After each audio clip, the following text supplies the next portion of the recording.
Muy buenas noches, amables televidentes de nuestras redes sociales del Estudio Jurídico Académico Riveras y Abogados, además también de las redes sociales del Colegio de Abogados de ICA y muy pronto dentro de la plataforma LP Pasión por el Derecho. Agradecido a estos dos últimos, quienes gracias a su aval académico estamos llegando a través del sistema de Internet a todos ustedes.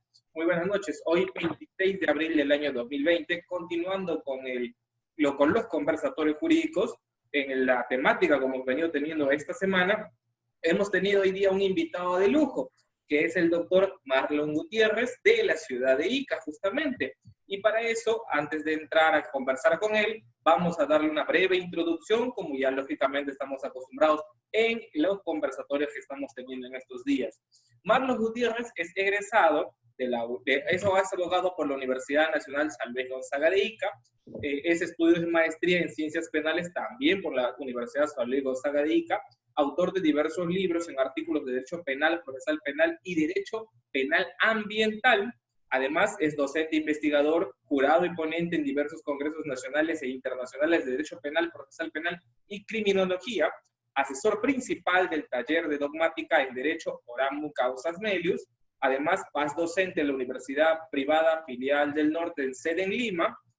Además, paz docente en el Bachillerato de Educación de la UNK-ICA y paz asesor en el Congreso de la República, abogado especialista en Derecho Ambiental.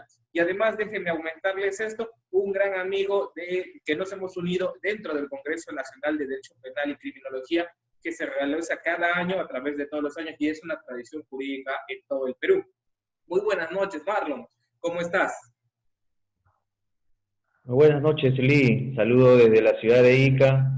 Hoy para compartir una sesión académica más conjuntamente en temas novedosos, temas relacionados al COVID-19 y al derecho ambiental. Primero, agradecer por la invitación al Estudio Jurídico Académico Rivera, abogados y asociados de la ciudad de Iquitos, quien dignamente lo preside su persona, y asimismo felicitar por incentivar la actividad académica en un formato distinto, como es mediante el conversatorio jurídico virtual. Muchas gracias, Marlon. Estamos justamente para eso, para innovar, porque como ya sabrás, el tema del COVID-19 nos obliga a quedarnos en nuestras casas y estar acá. Entonces, tenemos que innovar y transformar este tema. El formato que se creó, se esperaba inicialmente poner una cámara digital y empezar a hablar, pero lo que queremos ahora es hacer un conversatorio algo más dinámico para poder verse. Marlon, el tema cuando nosotros te ubicamos y te invitamos lógicamente a participar y muy amablemente nos has dado parte de tu tiempo hoy día que es domingo, y empezamos a establecer los temas y lógicamente tienen que ser diferentes cada uno y decidimos tocar contigo algo de tu especialidad específicamente. Y tu especialidad pues es derecho ambiental. Entonces cuando nosotros sacamos el flyer y pusimos el tema que lógicamente íbamos a conversar, tú elegiste política preventiva verde a propósito del COVID-19. Entonces, es un tema muy interesante, pero para que las personas que me están viendo ahora más o menos lo vayan digiriendo, dice política preventiva verde. Entiendo que verde va a tener que ver con el tema ambiental. Igual que ayer cuando hablaba con Guillermo Chang, me decía, socialismo contractual y realidad social. Uy, tuvimos que desglosarlo para hacerlo más digerible. Entonces, vamos empezando por eso, Marlon. No sé, a ver, más o menos, cuando nosotros empezamos a conversar, ¿podrías tú iniciar más o menos en el sentido de explicarnos o de orientarnos qué cosa es la política ambiental o también le ponemos en el toque qué cosa es la política ambiental verde más que todo?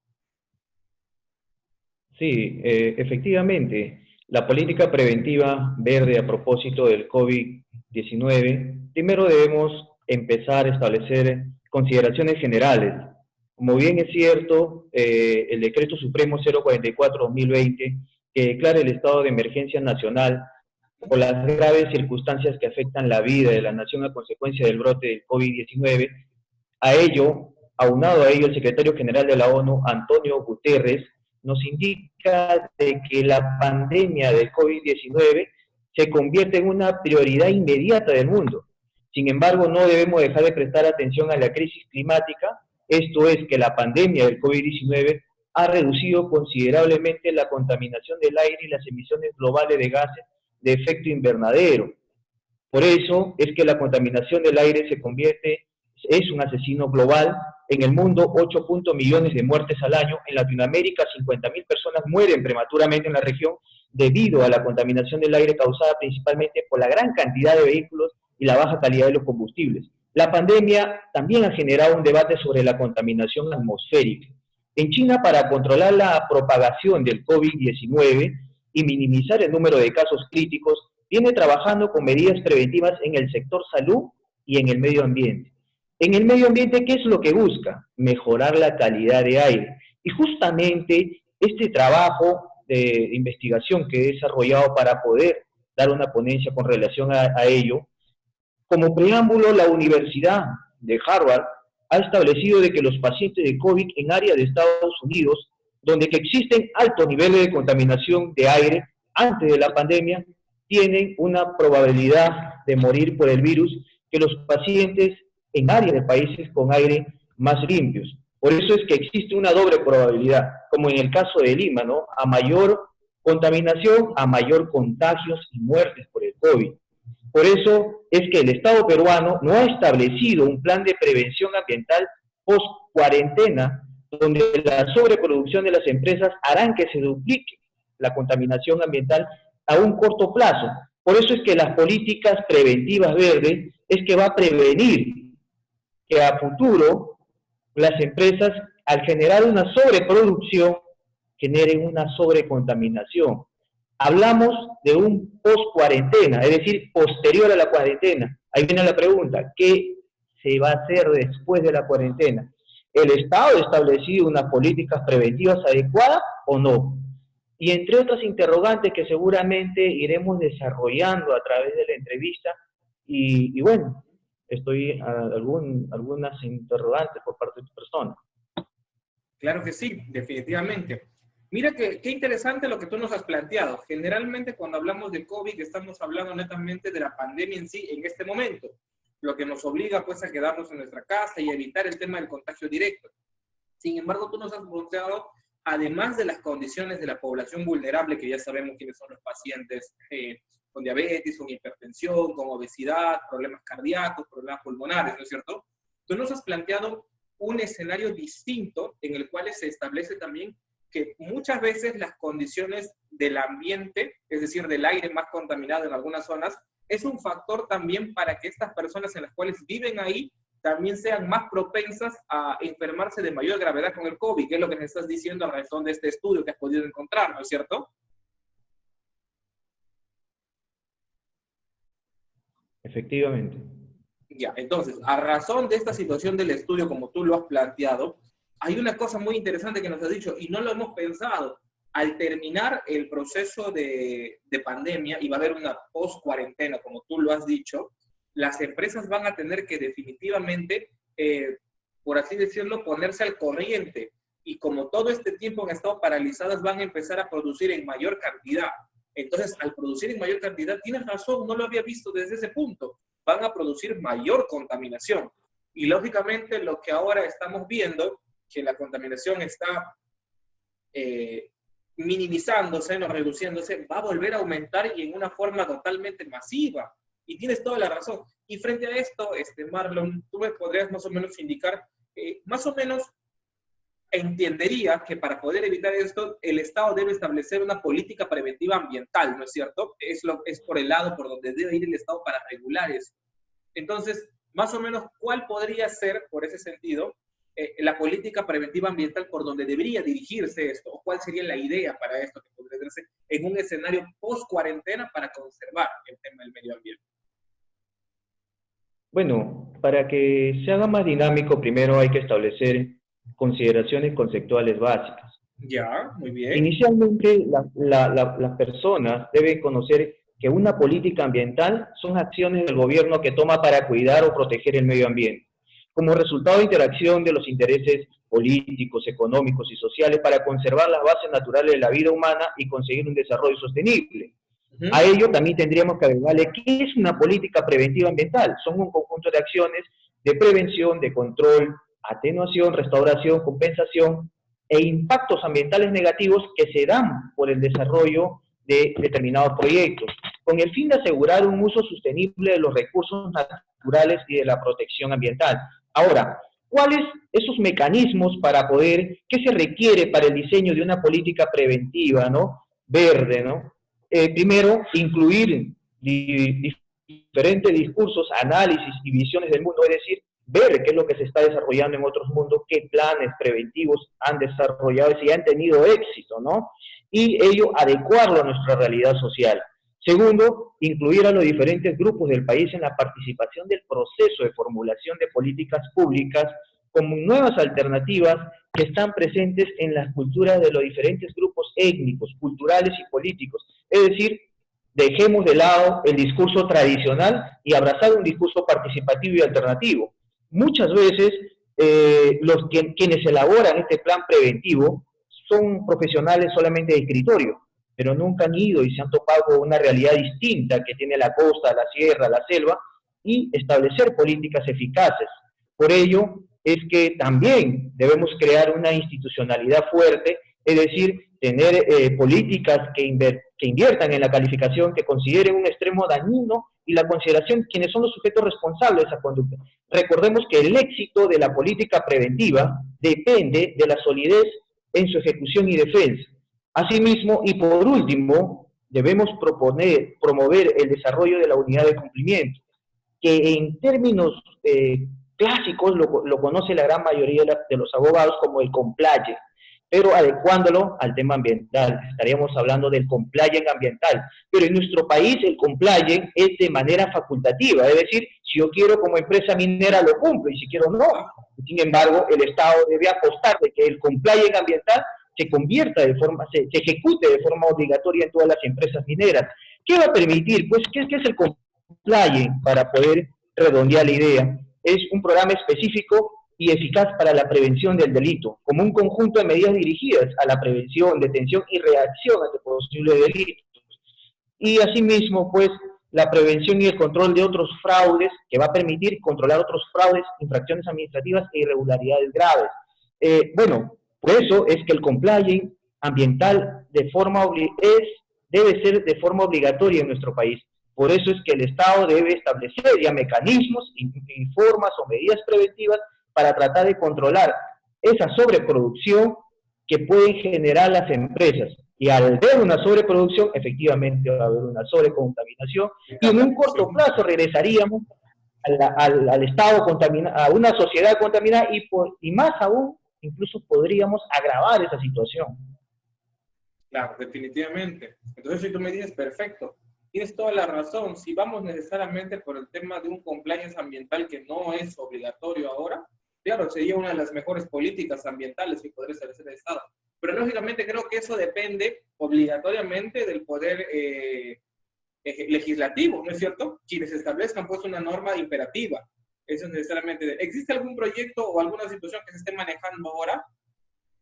El compliance existe como norma, como el compliance existe, pero no influye dentro del tema ambiental. Efectivamente, el compliance, el Estado ha establecido la implementación del ISO 14001, que es el sistema de gestión ambiental en las empresas privadas y en otros organismos relacionados con las actividades que se dan. Pero sin embargo, como habíamos indicado anteriormente, de que estas son de forma facultativa, ¿no? Pero que el Estado debe buscar que sean obligatorias para reducir la contaminación del medio ambiente. Pero ahora, es un punto muy importante, si existen o no proyectos al respecto. Bueno, los congresos, los anteriores y los actuales, si nosotros hacemos un análisis, ¿cuántos proyectos de ley están destinados a proteger el medio ambiente?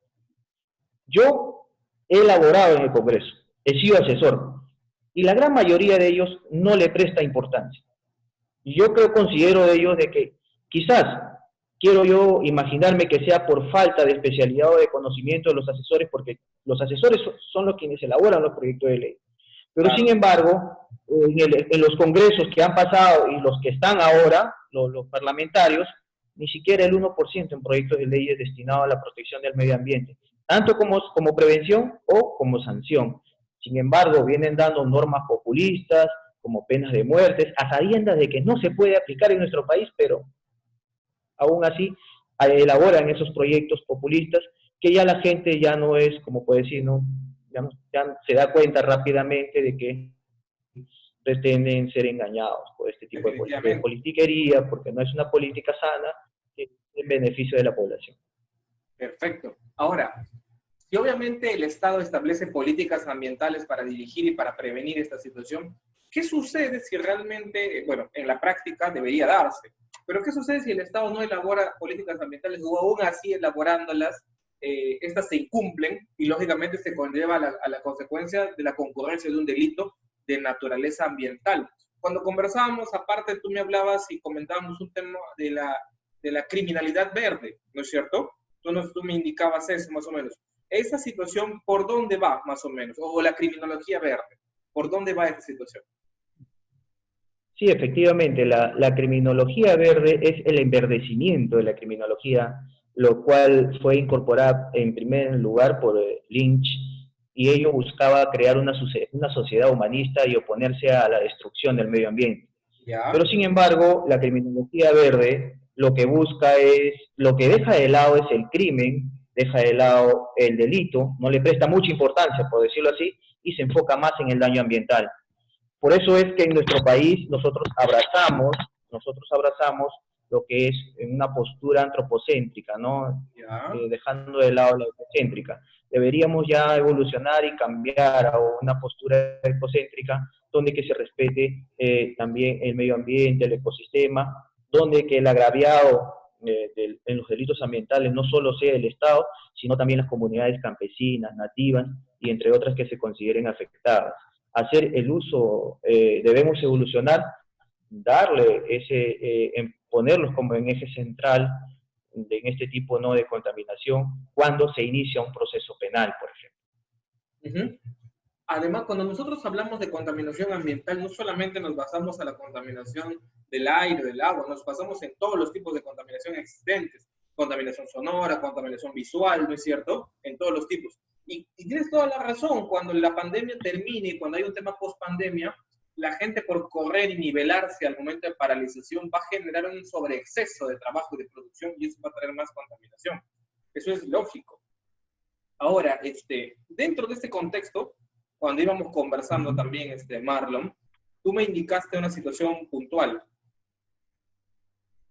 Si bien es cierto, el Estado tiene la obligación necesariamente de establecer una política pública para poder salvaguardar el tema y evitar la contaminación ambiental en todo sentido, y lógicamente llegar a evitar el delito ambiental de alguna manera, a tu experiencia como asesor en el Congreso, a tu experiencia como ambientalista, ¿qué necesariamente se requiere para que una política ambiental estatal, es decir, el Estado más o menos se puede implementar, sea fructífera, sea adecuada, sea eficiente? ¿Cuál podría ser en tu aporte más o menos el punto principal para que esto funcione de acuerdo? Porque no vamos a decir que no ha habido políticas ambientales, han habido, pero no son las más adecuadas y no son las más eficientes, por así decirlo. Sí, como te indiqué anteriormente, de que debemos incluir lo que es el discurso, análisis y visiones del mundo. Asimismo, ¿Ya? también debemos tomar en cuenta la participación de los grupos étnicos, culturales y políticos, no solamente dejar que los especialistas elaboren las políticas públicas preventivas, sino también dejar que participen las personas quienes viven en esa población, quienes conocen su realidad, quienes pueden aportar ideas para que ello pueda mejorar. Como le digo, ¿no? Hay profesionales que son solamente escritorios, son teóricos, pero al final, cuando esto se lleva a la práctica, comienza a encontrarse muchos defectos. Y esos defectos se dan porque no han hecho un análisis de campo, se han basado en cifras estadísticas, no han hecho una encuesta o una forma de opinión de la población, consultas, etcétera, ¿no? Asimismo, poner una institucionalidad fuerte, ¿no? Por ejemplo, he visto de que siempre se le atribuye que el hecho debería ser asumido por una organización. No, el tema ambiental engloba a todos, engloba a todas las instituciones, incluso hasta el Ministerio Público, el Poder Judicial, vienen realizando políticas públicas preventivas, pero Claro. ello debería incluir no solamente a una institución, sino a todas en su conjunto, y asimismo, como te había indicado, para que tenga éxito, para que tenga éxito y reducir la contaminación del medio ambiente, el Estado debería implementar o debería incorporar o agregar a ello de que el compliance ambiental sea de forma obligatoria en las empresas mineras para reducir el índice delictivo por contaminación ambiental en nuestro país. ¿Tú crees que, para terminar ya, tú crees que en todo caso, ahorita como estamos con el tema del COVID-19 y estamos con medidas de restricciones, la economía, si bien es cierto, lo decíamos ayer con Guillermo, la moneda no se ha devaluado, pero el poder adquisitivo ha bajado, porque la producción de las empresas, en todo sentido, de las grandes, medianas y pequeñas, se ha disminuido. Y lógicamente la gente, por así decirlo, sin llegar a un estado de alarma, se está desesperando, ¿no es cierto? Y las propias empresas que también producen se están desesperando. Y es lógico lo que tú dices, que al terminar la cuarentena y ellos puedan iniciar el proceso de producción, el proceso normal de concurrencia en el cual realizan, el tema de la contaminación que van a generar por querer ponerse al corriente va a producirse. ¿Tú crees que este es el momento indicado para que el Estado pueda establecer ya una política ambiental más dura, más precisa, para evitar mañana más tarde que a razón de esta pandemia, porque es mundial, se genere luego un subproblema con el tema de la contaminación? ¿Crees que sería el momento adecuado ahora? Efectivamente, lo dijo el secretario general de la ONU, de que si bien es cierto la pandemia por el COVID-19 es de prioridad inmediata para las naciones, pero no debemos descuidar el clima, el medio ambiente y todo lo que nos rodea, porque no podemos empezar con el lamento social y terminar con la prevención, sino debe ser a la inversa. Iniciar por la prevención para que no exista un lamento social como el que hoy vivimos, ¿no? La escasez de algunos productos, la escasez de el contexto de nuestra realidad nos demuestra muchos factores y eficiencias que pudimos haber prevenido, pero en realidad no lo hicimos, porque pensábamos que nunca iba a suceder este tipo de contingencias. Y más aún que ya con la experiencia del COVID-19 debemos estar preparados no solamente para una post-cuarentena, sino para próximas pandemias que puedan atacar a nuestro planeta. Claro que sí, definitivamente. Creo que esto es una lección de vida en todos los aspectos, de salud, de educación, sistemas de gobierno, temas jurídicos. Esto es algo que va a haber.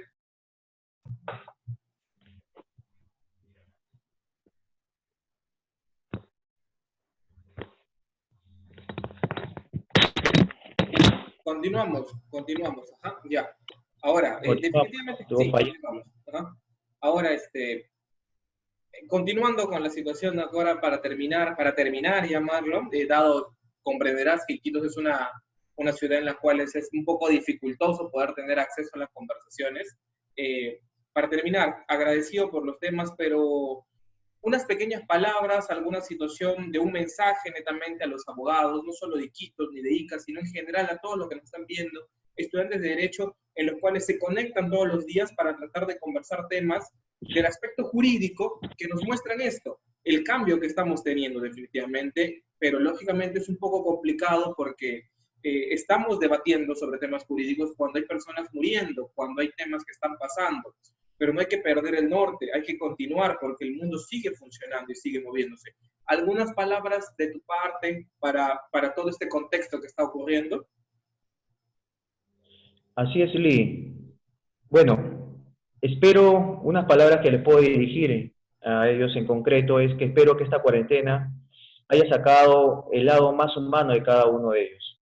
Amen, cuiden a sus abuelos, a sus padres, a sus hermanos, no salgan de casa, respeten la cuarentena y las normas dictadas por el gobierno.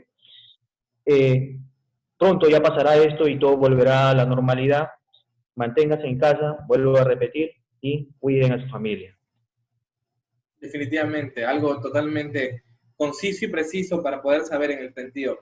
Marlon, agradecido por haberte tomado un poco del tiempo. Sé que estás con la familia allá en Ica compartiendo, pero qué bueno que al menos nos has permitido compartir un par de minutos con nosotros para conversar este tema realmente.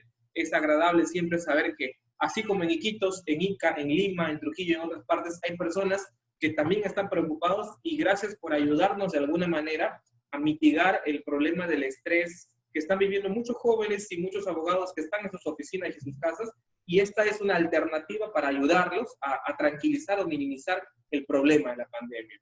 Espero que prontamente esto termine y poder lógicamente volver a reencontrarnos como ya muchas veces lo hemos hecho, y que es una tierra excelente que le guardo grandes recuerdos. Gran parte de mi familia ha vivido ahí un tiempo y es agradable compartir siempre contigo, Marlon. Agradecido por tu participación en este conversatorio jurídico, y definitivamente quedas invitado desde ya para las próximas ediciones que están viniendo, que ya estamos armando un nuevo grupo. Muchas gracias, Luis, por la invitación. Hasta una próxima oportunidad. Un abrazo a la distancia. Muchísimas gracias, Marlon. Amigos, hemos terminado la sesión del día de hoy de Conversatorio Jurídico. Fue el doctor Marlon Gutiérrez. Gracias por estar con nosotros hoy, 26 de abril del 2020, y tenemos más conversaciones jurídicas en las próximas horas. Muchas gracias y buenas noches.